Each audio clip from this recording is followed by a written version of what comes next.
And once again, congratulations to all of you who went out of your comfort zone. You are true winners. I'm going to share with you very briefly. I've got, I hope, 5 minutes. Is that fine, Felicia? Can I continue?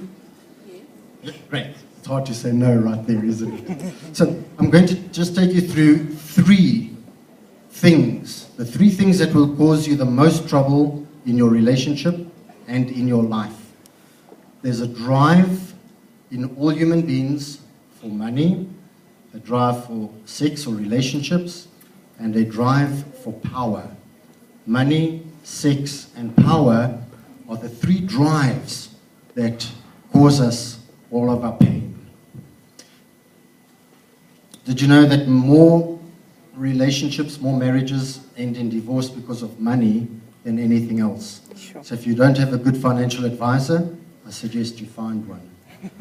There are four money personalities. You have the hoarder, and that's the person who holds on to money and is very, very stingy. You have the second one. They tell me that the hoarder will take their own cold drinks and chocolates into the movies and not buy them there. Okay? You have the avoider, and they just don't want to talk about money whatsoever. They don't know what their bank balance is. They don't know how much trouble they are in. They just avoid it. If you ask them, can we talk about money? They just go, yes, yeah, sure, and they never get there. All right, then you get the spenders. And they just believe that money's there for entertainment and money's there to be spent and to use. And then, of course, you get the money monks. They're the people who think that money is evil and that you shouldn't be involved with it at all. Now, each one of us is one of those. And you'll probably find that your partner is a different one to you. And so when it comes to any money thing, you're always going to struggle. Jackie and I are both spenders, so it's just a nightmare. She spends the little things, and she comes in with the little things. I come with the big things, the cars, the TVs, you know, and she comes in with shoes, etc. But we're both spenders. And somebody once said, if you spend more than you earn, earning more is not the solution. If you're in the habit of spending more than you earn, earning more is not going to help. Okay? So I suggest you get a real good grip on money. My favorite subject, sex. I want to tell you all, it's a very, very, very, very, very important part of a relationship. I know it's a taboo. I know nobody really likes to address it.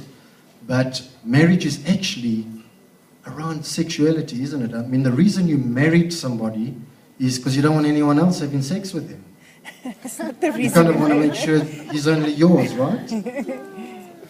Well, I'll answer for me. I don't want anyone else near you, Jaxie. Okay, and we even promise in our vows to be faithful. We have needs, all of us. We have spiritual needs, social needs, financial needs, family, and we have sexual needs. Now, no two people are the same. It's that yin-yang again. I promise you, and please don't put up your hand for this one.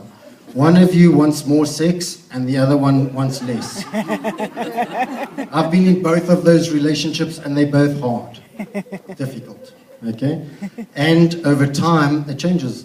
I've just read a book titled The Sex Diaries.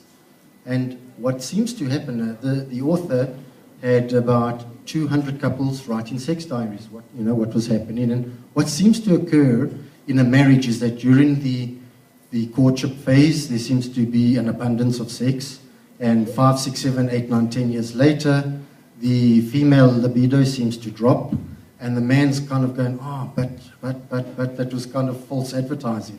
Now, I know that everyone's different, and it might be different in your relationship, but I want to ask you all, please, just to realize that it's a very, very, very big and important part of your life. I'm going to shock you quickly. So if you're a bit squeamish, just close your ears. Do you know that men can have multiple orgasms and women can ejaculate? Okay? Do you know that women are like microwaves? No, women are like ovens and men are like microwaves.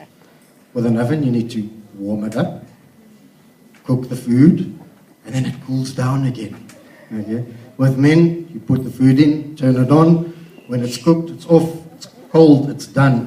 We are different sexually. And you need to know what your partner likes. You need to know what's good for you and tell him. I often tell people, sex is like scratching an itchy back. There's nothing wrong with the communication there. When Jaxie goes, oh, will you scratch my back? Okay, yeah, sure. She goes, lower, lower, harder, harder, a little bit to the left. There's no problem there. If you can direct your husband to the itchy spot, I promise you can direct him anywhere. The advice that came out of the sex diaries, by the way, for women, the women actually admitted that once they were into the sexual act, they actually enjoyed it. Okay, so the actual advice that came from that is just to realize that you both have needs, and this is friendship once again. A real friend knows the partner's needs, and sometimes it's just an act of friendship as opposed to an act of need on your side. I'm going to move on. I'm going to move on just to power. This is around authority.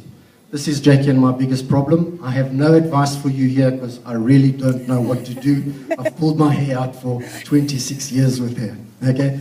This is very easy for many people. The man's the head of the house, right?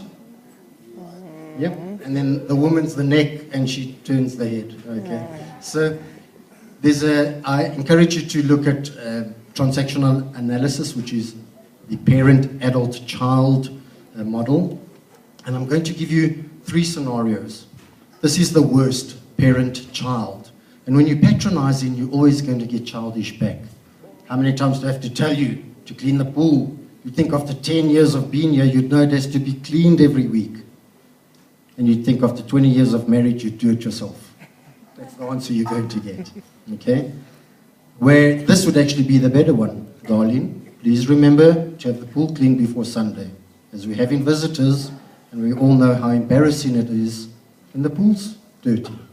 Sure thing, honey. Remember last time how awkward that was. So I'm giving you a very brief overview, but I encourage you in your relationships to recognize that in actual fact, marriage shouldn't be about who's in charge. It should really be a partnership where you make decisions together and agree together on what happens. And then when you get that right, you'll have kids and they'll mess the whole thing up. So thank you. I'd like to thank all of you who interacted with me, going out of your comfort zone. I hope that I've given you something to think about. I do have some of my books available. If you're engaged and want to get married, it's a wonderful opportunity to plan it. And yes, if you would like to interact with myself in terms of counseling for marriage, I do a 10-hour course, which is really 10 hours of communication. We do it in 3 sections, and I call it 3 dates. Because when you met each other, you asked each other and you communicated. So at the very least, it's 10 hours of getting to know each other and talking. I wish you all a beautiful, beautiful, happy Valentine's Day for the other day. And I hope that you all can visualize yourself 50 years from now, grey and wrinkled, no hair, no teeth, still together, holding each other's hands and looking lovingly into each other's arms and eyes. Thank you.